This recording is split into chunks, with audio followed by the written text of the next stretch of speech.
The first cut came between the turkey and the pumpkin pie, with the clink of a wine glass. To Dad's little hobby farm. May it finally end up where it belongs, a realtor's listing. Andrew didn't flinch. He'd heard the joke for 14 Thanksgivings. Aunt Carol laughed so hard she had to set down her fork. Then Rebecca leaned in, her smile sharp enough to carve. Dad, I've been talking to a realtor. You need to sell. It's a hole you keep throwing money into. It's not about the money. Then what? Nostalgia? You are 71, and it's embarrassing. Sell by spring, or don't expect me at Easter. He wanted to tell her about the creek, the way the light hit the corn in October, but she'd never listen. She thinks she's won. But patience is a crop that takes decades to harvest. Andrew Reeves had planted something 40 years ago, and he was about to watch it bear a very different kind of fruit. A full year after that Thanksgiving, a certified letter from Agrico Holdings arrived in Andrew's mailbox. The letter requested his presence at a meeting with his attorney regarding a confidential land acquisition opportunity. Andrew, this is Marcus Cole from Agrico. He flew in from Chicago this morning. Mr. Reeves, I'll be direct. Your land sits above a newly confirmed aquifer. We've been acquiring parcels around it for 3 years. Our final offer is $12.4 million. Cash, we want the entire 40 acres. That's a considerable number. I appreciate your directness. Andrew, this is more than fair. It could change everything for you. I need a week to think it over.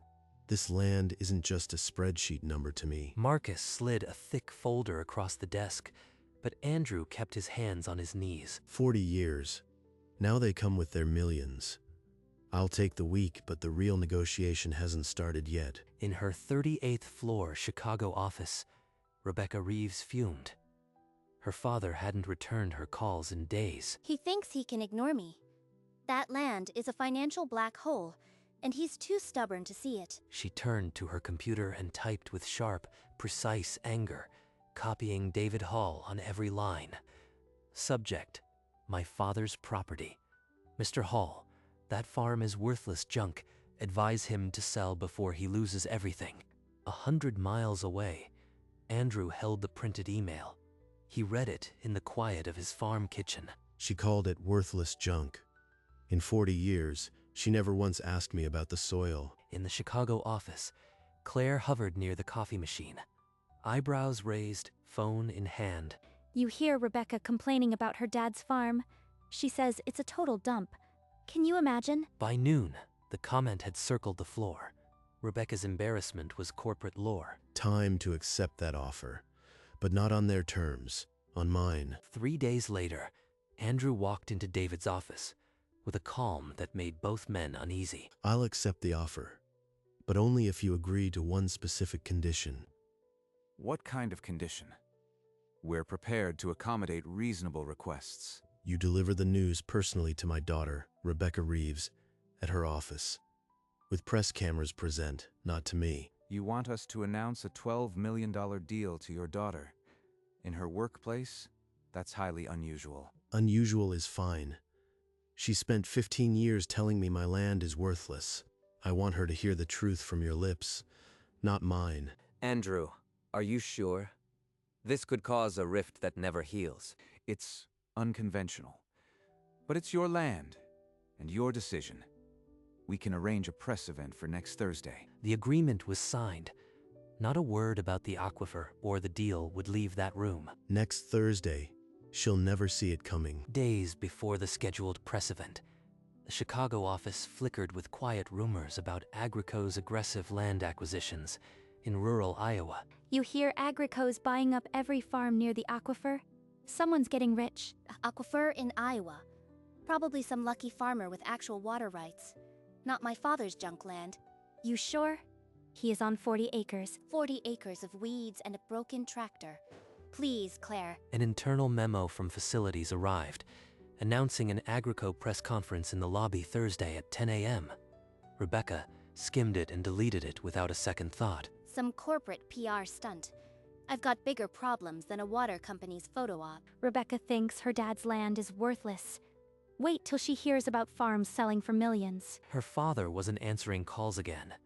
She left another venomous voicemail, convinced she was the only adult in the family. Thursday.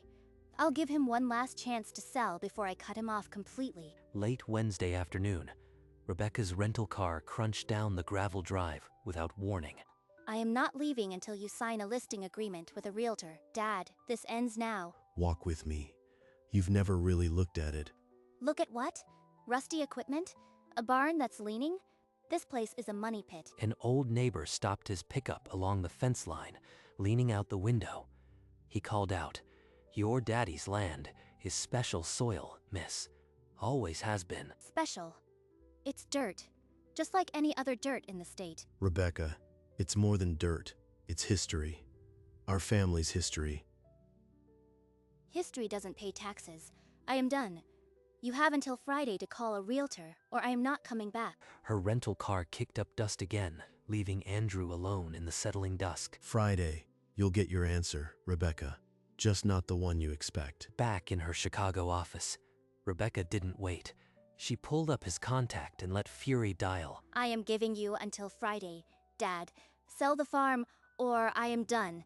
You'll never hear from me again. She hung up and immediately called a realtor, setting an appointment for Friday afternoon to list the property. 100 miles away, Andrew listened to the voicemail in the quiet of his barn. He didn't call back. That's the last ultimatum you'll ever give me, Rebecca. He dialed Marcus Cole instead, confirming the final details for Thursday morning. The press event was locked. We're all set, Mr. Reeves. The cameras will be in the lobby at 10 sharp. She won't miss it. After hanging up, Andrew walked the perimeter one last time. The farm looked exactly as it had for 40 years. Tomorrow, everything changes. The night settled deep over the cornfields, silent and waiting, like the whole world holding its breath. Thursday morning arrived clean and sharp, the kind of autumn day that made the farm look like a painting. Marcus, send her the final press kit, every detail. She needs to see it coming, even if she doesn't know it yet. Already done. I sent her a personal email from our PR team. She'll receive it by 9. Andrew hung up and typed a simple message to Rebecca. He chose every word like a stone placed in a wall. Be in your lobby, Thursday 10 a.m. Something I need you to see. In Chicago, Rebecca's phone buzzed on her desk. She read the message and rolled her eyes so hard she nearly strained something. What now? Another tractor demonstration. He's playing games while I'm trying to save his finances. He's probably going to make some pathetic plea. Fine, I'll go, if only to tell him in person we're done. She sent a terse reply, "Fine," and then resumed her morning, never once looking up from her spreadsheets. But across the cornfields, Andrew was already driving toward a very different kind of harvest. At 9:45 a.m., Rebecca's office lobby was no longer a quiet marble atrium. 3 television cameras formed a half circle around a podium. What is this? A shareholder meeting. I thought Agrico was just a water utility. Still, maybe it's worth staying. Could be some local color for my next presentation. She grabbed a second coffee from the catered cart and positioned herself near a pillar, far enough to observe without participating. They say Agrico's dropping millions on some farm near the aquifer. Guess your dad isn't the only one with land in the game. Please. My dad's 40 acres aren't worth a banner. They're probably buying some corporate farm with actual infrastructure. At exactly 10 o'clock, a man in a Navy suit stepped to the microphone. The room hushed. That's Marcus Cole. Why is the Agrico rep here? Marcus adjusted the microphone. Good morning. Agrico Holdings is pleased to confirm a major acquisition in Iowa. Rebecca's coffee cup grew cold in her hands. Her eyes locked on the stage, waiting for the next word. The Reeves family farm, 40 acres in eastern Iowa, has been acquired for $12.4 million. The name hung in the air like a gunshot. Rebecca's mind refused to process it. Reeves. That's my name. But it can't be. It's just dirt. Cameras flashed, capturing the exact moment her confidence crumbled. Colleagues turned to stare. The property sits atop the largest confirmed aquifer in the region, making it a critical water asset for Agrico's sustainability program. He's talking about the farm. My father's farm. The one I called worthless. Her coffee cup slipped from trembling fingers and shattered on the marble floor. Wait, that's your dad, right? The junk land? Oh my god, Rebecca, it's worth millions. The words came from beside her, but they felt like they were coming from inside her own skull. Rebecca stood frozen, lipstick smeared, tears threatening as the full weight of $12.4 million crushed everything she'd ever said. The press conference dissolved into murmurs. Marcus Cole stepped off the podium, and Rebecca followed him like a woman possessed. She caught his arm in the hallway. Marcus, why did you announce my father's sale? Why wasn't I told beforehand? He turned, expression calm but wary. Miss Reeves, I think we should discuss this in private. Inside a small conference room, she slammed the door. Explain. Now, why does Agrico care about my father's land? Marcus straightened his tie. Your father, Andrew Reeves, mandated that the announcement be delivered directly to you, with cameras present. Rebecca felt the floor tilt. He made you do this? He planned this entire thing? Marcus nodded. It was his one condition. Without it, no sale. Before he could say more, she had her phone out, dialing her father with shaking fingers. Andrew answered, his voice calm as a still field. Hello, Rebecca. His voice dropped even lower. You told me my land was worthless. Now the world knows it's worth $12.4 million. I hope it was worth the wait. The line went dead. Rebecca shoved her phone into her purse and pushed through the lobby, eyes down, heels clicking fast. Every single person in this building just watched me get destroyed by my own father. Back in the office, Claire leaned over her cubicle wall, a smirk pinned to her face like a badge. Rough morning, Rebecca. Guess that junk land wasn't so worthless after all. Rebecca said nothing.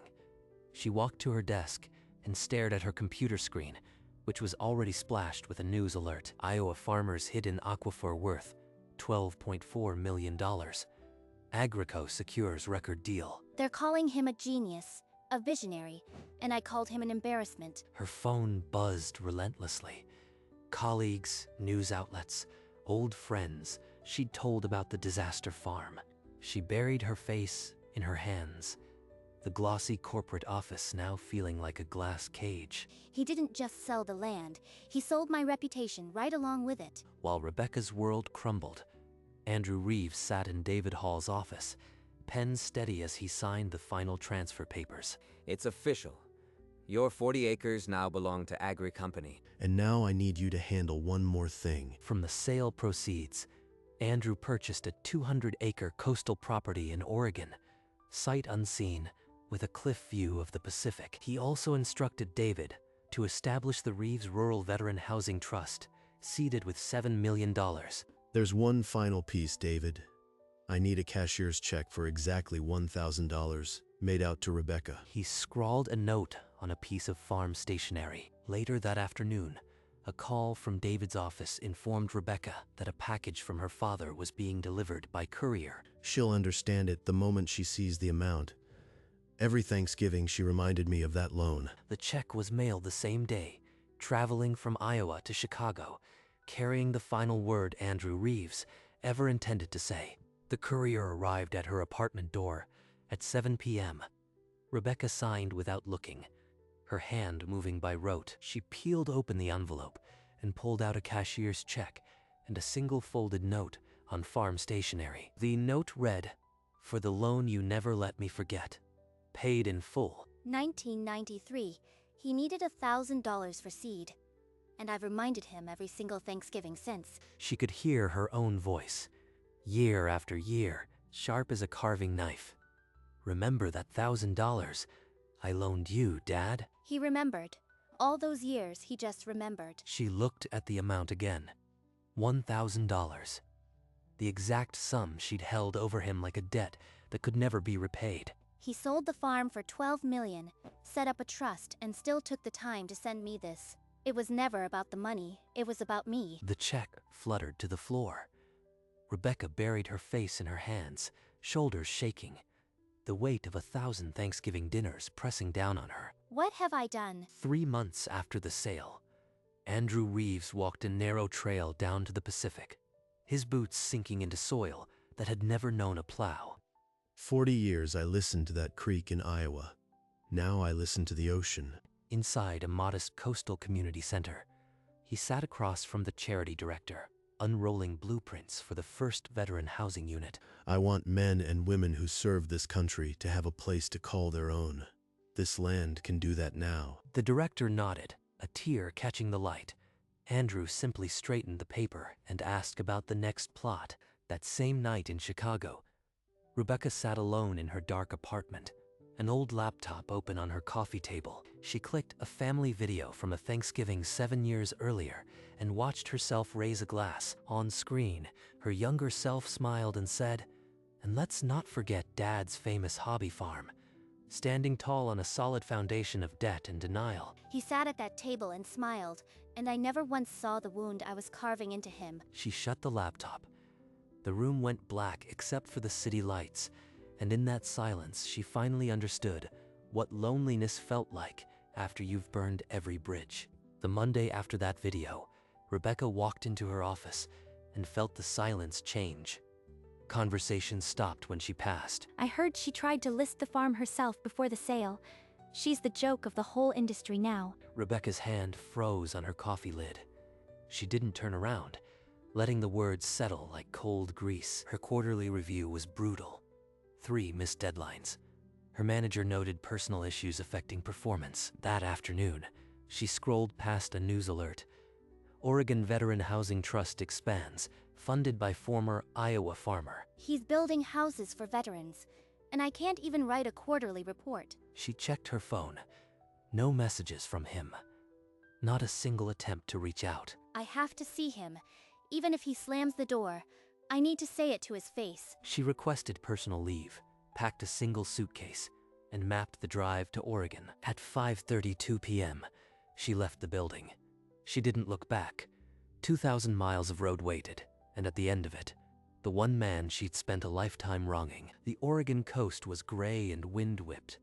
Rebecca parked on the gravel lot and stepped out, the salt air stinging her eyes. There he is. 40 years I made him feel small, and now I am the one afraid to speak. Dad, I drove 2,000 miles. Please, just listen. I know what I did. Every Thanksgiving, every joke about the farm. I was cruel and I was wrong. I called your life's work worthless. I never once asked what the land meant to you. I am sorry. Not for the money, not because I was humiliated, because I hurt you. Andrew turned slowly. His face was a closed door. I listened. Now you should go. He didn't wait for an answer. He walked up the beach, away from her, his footprints filling with salt water. I came all this way, and he gave me exactly what I gave him. Silence. 4 months later, on a crisp Oregon morning, Andrew cut the ribbon on the first veteran housing unit. A small crowd clapped. A local reporter thrust a microphone toward him, asking what the trust meant. I always said the soil had a purpose. Turns out it was this. That evening, the clip went viral in agricultural circles, praising a farmer's quiet wisdom and his improbable turn. In a rented room, 2 towns away, Rebecca watched on a grainy laptop screen, her fingers motionless on the keyboard. She had lost her consulting job and now spent mornings volunteering at a small organic farm, hands finally learning dirt. The news segment cut to a photo of Andrew's Iowa barn, the caption reading, "From junk to jewel." The anchor noted that Reeves's daughter had once called the land embarrassing. The market, however, had disagreed. She didn't look away. She let the public verdict wash over her like cold water. For the first time, Rebecca Reeves understood that some debts are paid in full, and some in pride. The local feature ran on a Sunday evening, opening with Andrew on his old tractor. Haloed in dust and golden light, the reporter labeled him a visionary steward of land and service, a rare soul who understood value deeper than cash. When the reporter asked about his estranged daughter, Andrew paused for a long, wind-filled moment. Some lessons are learned the hard way. The segment cut back to the studio anchor, but the damage was done. He couldn't even use my name. I am just a lesson now. She didn't scream or throw the remote. She just sat there, tears falling silently onto her lap. The feature ended, the credits rolling over his name. He'll never forgive me, and I don't blame him. That night, the public story of Andrew and Rebecca Reeves reached its final, irrevocable verdict. A week later, Rebecca sat at her small wooden table, a pen in her hand, a sheet of plain paper before her. She wrote, "Dad, I am not asking for your forgiveness. I just want you to know. I am trying to learn what you always knew." She enclosed a photo of herself, knee-deep in compost, at the organic farm, a genuine, uncertain smile on her face. The letter arrived at Andrew's Oregon cottage on a Tuesday afternoon. He set it on the kitchen counter for 2 days before opening it. When he finally read it, his face didn't change. He just breathed deeply, once, and set the paper down. She put her hands in real dirt. He didn't write back, but he walked to the mantel and placed the photo beside a faded picture of the old Iowa barn. The two photos sat side by side, the farm he'd lost and the daughter who'd finally started to see it. He stood there for a long moment, a man who had said everything he needed to say. The olive branch lay on the counter, unanswered but not discarded. 2 more autumns passed, and the Oregon morning found Andrew on his porch, a tablet resting on his knee. He had never stopped reading the news, though the world had mostly forgotten his name. A headline caught his eye. Local Conservation Fund launched. Rebecca Reeves pledges land stewardship grant. His thumb stopped scrolling. For a full minute, he just stared at the small photograph accompanying the article. She's protecting soil now. Then it happened. A faint, almost accidental smile, creasing the corners of his mouth before vanishing just as quickly. He set the tablet on the arm of the chair and looked out at the ocean, the wind tugging at his collar. The sun slipped lower, painting the water in orange and pink. He didn't move for a long while. When the first chill arrived, he stood, lifted the tablet, and walked inside, the screen going dark. Behind him, the mantel held 2 photographs, and for the first time, they seemed not separate, but part of the same quiet story. The Oregon coast had become his daily rhythm, the only clock he answered to now. Every evening, he and the old golden retriever followed the surf to the point and back, slow and steady. Tonight, the sunset was a slow fire, orange bleeding into purple, the sand cool underfoot. The dog chased a stick, then loped back, panting. Andrew bent slowly to scratch her ears. He straightened, watching the last rim of sun dissolve into the sea. Some men plant crops. Andrew Reeves planted consequences, and then he walked on, the tide washing his footprints clean. The dog trotted beside him, a stick dropped at last. By the time darkness swallowed the beach, his figure was just another shadow on the sand. The waves rolled on, as they always had, carrying nothing and everything away.